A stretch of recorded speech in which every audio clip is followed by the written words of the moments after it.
Okay, may natandaan lang po ako na binanggit ng ating butihing, Congresswoman at dating mayor ng Bacoor na si Congresswoman Lani Mercado Revilla, na parang history vlog, okey.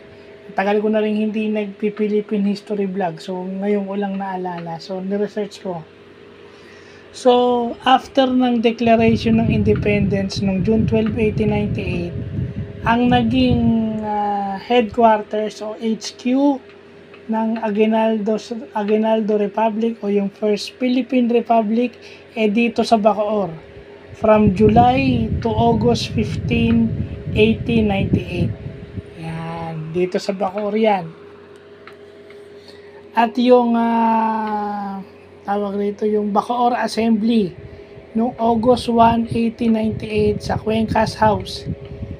Hindi natin alam pero sinabi is located daw dito sa Bacoor, siguro dun sa District 1, kasi sa District 1 nandun yung mga lumang bahay dito sa Bacoor. So noong August 1, 1898 Bacoor Assembly, doon ni-ratify yung First Philippine Republic under Emilio Aguinaldo.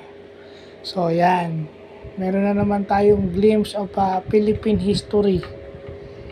Mabuti na rin yung nasasabihan tayo. And as a Bacoor resident for almost 30 years o 30 plus years, it's good to know na mayroon palang part of history pala ng Philippine history ang lungsod ng Bacoor. So, yun lang po.